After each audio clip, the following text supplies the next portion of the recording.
Mathieu Béliard. 8h16 sur Europe 1, l'heure de retrouver Sonia Mabrouk et son invité ce matin, un candidat à l'élection présidentielle, le premier secrétaire du Parti communiste français, Fabien Roussel. Bienvenue à vous et bonjour Fabien Roussel. Bonjour à vous, je suis un candidat heureux. Eh bien, ça commence bien. Mais est-ce que les professionnels et les Français, en général, seront heureux? Parce qu'on nous a dit hier, commerce, activités culturelles, sportives et terrasses pourraient rouvrir en fonction de la situation sanitaire autour de la mi-mai. Qu'est-ce qu'on a appris finalement hier de nouveau de la conférence du Premier ministre? Bon, le ciel s'éclaircit et c'est tant mieux. Il faut qu'on sorte rapidement de cette période qui est extrêmement difficile. Quand même, il y a toujours 300 morts en moyenne par jour. Le taux de contamination reste très élevé, la situation est inquiétante, mais si on vaccine massivement, oui, l'espoir peut arriver. Un mot quand même pour dire que il est urgent d'équiper les classes de ces aérateurs, ces détecteurs de CO2. C'est un coût, je pense au village de ma circonscription, dans l'Amandinois.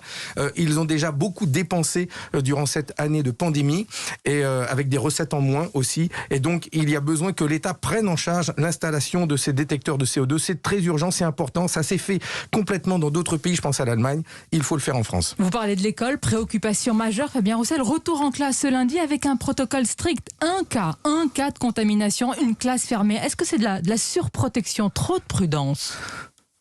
Il faut être très prudent.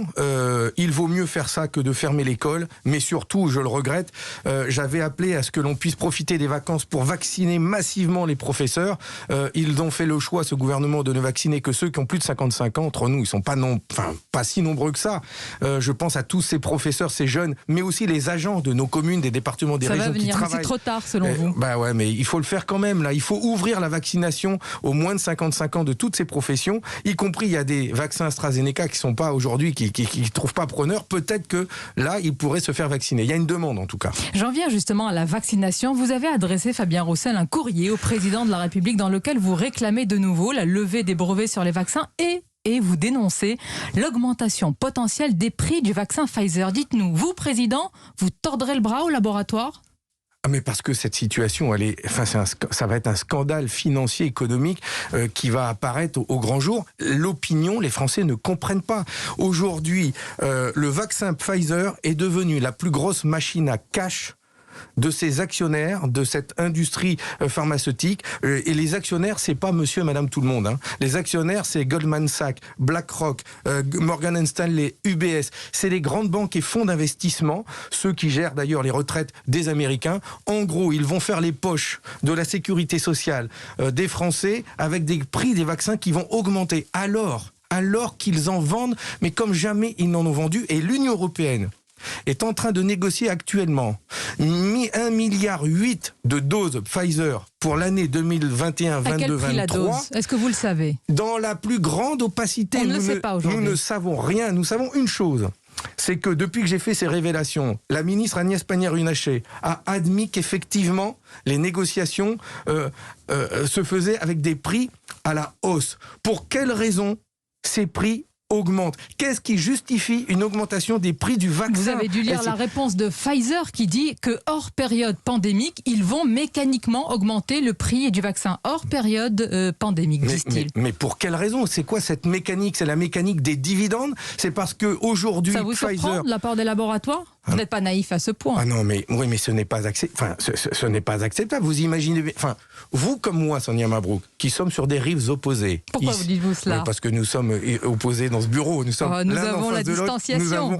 Il n'y a que ça qui nous éloigne. Nous avons des opinions qui sont différentes. Mais ne partagez-vous pas que justement un vaccin de ce type doit être un bien public? Tout le monde l'a réclamé. Mais ça, c'est très le président intéressant. de la République et le Fabien pape aussi. C'est très intéressant ce que vous dites. Mais un vaccin public, ça veut dire qu'il doit être un bien commun. Ça veut dire qu'on ne doit pas gagner de l'argent dessus à ce point. Aujourd'hui, ils font des marges de 20% déjà. Vous dites qu'il faut lever les brevets pour produire plus, finalement. C'est une belle idée. Mais lever les brevets, ça sert à quoi s'il n'y a pas les usines pour les produire? Mais les usines, aujourd'hui, existent. y compris en France, et pas seulement pour faire du flaconnage. Et il n'y a pas que celle de Sanofi.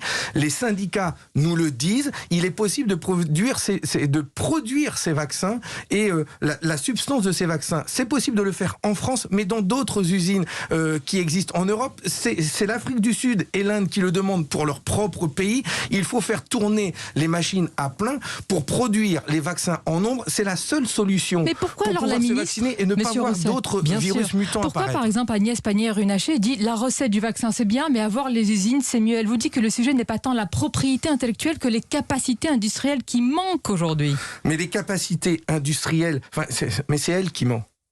Comme si les capacités industrielles n'existaient pas en France, en Europe et dans le monde. Bien sûr qu'elles existent, ces capacités industrielles. Ça fait un an que ces vaccins ont été, un peu moins d'un an que ces vaccins ont été découverts. Ça date du mois de juillet, quand même, l'année dernière. Et ils ont été validés pour la fin de l'année dernière. Depuis, nous aurions eu largement le temps de pouvoir mettre ces vaccins sur les chaînes de production. Et à chaque fois, on attend. Et aujourd'hui encore, là, hier, la France et l'Union européenne et les États-Unis se sont opposés à l'OMC d'enclencher la procédure de levée des brevets. Il y a encore cette bataille qui se mène au niveau mondial. Il y a 100 pays qui réclament la levée des brevets, l'Inde, l'Afrique du Sud et 100 autres pays. Eh bien, je demande à ce que la France fasse partie de ces pays qui réclament la levée des brevets. Ce serait une fierté, mais donc, aussi un appel à tous les pays du monde. Levée des brevets et transparence sur la négociation autour des prix, des doses à venir. On parle des commandes à venir. C'est ce que vous demandez, clairement. J'ai interpellé hier la directrice de Pfizer France et la ministre Agnès Pannier-Runacher. Je leur demande de recevoir une délégation de parlementaires pour nous expliquer les yeux dans les yeux quel est le niveau de ces négociations, quels seront les prix et qu'est-ce que la France va payer, combien ça va coûter au pays. Nous sommes soucieux des deniers publics. Il y a la sécurité sociale. La sécurité sociale, les vaccins ne sont pas gratuits. Les vaccins sont payés par nos cotisations sociales, celles des employeurs comme celles des salariés. Et demain, on va nous demander de rembourser le trou de la Sécu. Mais s'il est provoqué par cette hausse injustifiée des vaccins, aujourd'hui, ils ont été achetés $15 la dose. Pfizer envisage de les faire monter à 50, puis à 150. En tous les cas, vous voulez connaître cette évidemment nous voulons connaître cette pandémie, et si jamais Pfizer fait le racket, eh bien il faut demander la levée des brevets pour pouvoir le produire nous-mêmes. Fabien Roussel, la période exige, vous avez dit, un candidat communiste. Mais la période n'exige pas forcément que ce soit vous, ce candidat. Alors pourquoi vous, camarade ? Parce que aujourd'hui, et vous voyez, j'étais encore hier en Indre-et-Loire rencontrer des personnels soignants, la crise est forte. La crise sanitaire qui exige des services publics, la crise économique qui exige de renouer avec l'industrie. Ce que j'entends, qu'il soit dans les services publics ou dans l'industrie, c'est la question du pouvoir d'achat. Aujourd'hui, les Français, les Françaises, des salariés, des aides-soignants que j'ai rencontrés hier, travaillent durement et n'arrivent pas à vivre dignement de ce travail. Je réclame 1 500 € net pour le SMIC. Tout de suite, il faut augmenter les salaires. Je veux être le candidat qui va défendre le pouvoir d'achat, les salaires, l'emploi et pouvoir vivre dignement de son emploi. Avec 1% dans les sondages, Fabien Roussel, vous avez de la marge, vous ne pouvez que progresser. Écoutez, je suis comme Thomas Pesquet, je n'ai pas encore décollé, donc je ne désespère pas. Est-ce que vous avez une bonne rampe de lancement ? Oui, et j'espère mettre en orbite de grands espoirs pour notre pays, mais aussi des grandes questions telles que le pouvoir d'achat, la hausse des salaires, l'emploi, l'évasion fiscale. C'est pour ça que ma candidature se justifie. Sauf que qui vous allez mettre en orbite, certains le disent, c'est Emmanuel Macron. Certains disent que vous êtes le meilleur allié électoral d'Emmanuel Macron avec tant de candidats à gauche. En réalité, vous souhaitez sa victoire. Mais c'est pas la dispersion des candidatures qui pose problème aujourd'hui. C'est le fait que beaucoup de Français se détournent de cette élection, et y compris de la gauche, en disant mais cette gauche, elle a été au pouvoir, elle a rien fait. Mais ici, il y a une part de vérité là-dedans. Quand la gauche a été au pouvoir, elle a tellement déçu. C'est d'ailleurs à l'issue de ces gouvernements de gauche qu'on a vu le Front National au second tour. C'est bien pour ça qu'aujourd'hui, il faut pouvoir mettre cette gauche en orbite. Il faut pouvoir qu'elle fasse rêver de nouveau. Rêver, et c'est ça, oui. Mais d'ailleurs, quelle est votre date de référence ? C'est intéressant, de la gauche, c'est 1981 ? D'abord, je suis né en 69 quand on a fait le premier pas sur la Lune. C'est une belle année. Et 81, pour moi, c'est des grandes réformes où Georges Marchais a fait 15% au premier tour.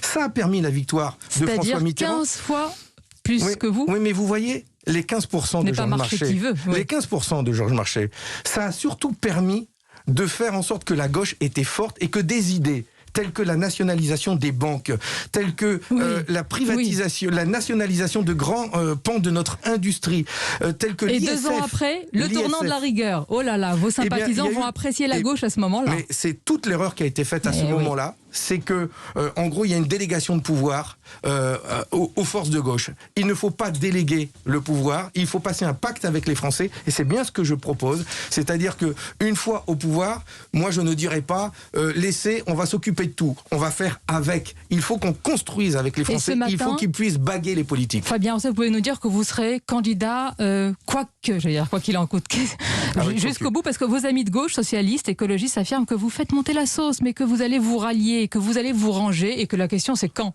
Ah non, moi j'ai tellement d'ambition, d'espoir pour le monde du travail, pour la jeunesse, pour tous ceux que je rencontre depuis 2 ans. Je fais la tournée des entreprises, je rencontre tellement de monde dans toutes les villes, les villages de France, que je peux vous dire que si j'y vais, c'est pas pour décevoir et partir après avoir fait un petit tour de piste. Ça, c'est pas nous, c'est pas moi. Et donc si j'y vais, c'est parce que je suis combatif, combattant, et parce que je veux véritablement redonner un espoir, reconquérir les cœurs et les têtes de ceux qui n'y croient plus. Quel programme! Décollage, alors c'est parti. C'est parti. Merci Fabien Roussel d'avoir été notre invité ce matin. Bonne journée à vous ainsi qu'à nos auditeurs bien sûr. Merci Sonia Mabrouk, il est 8h27.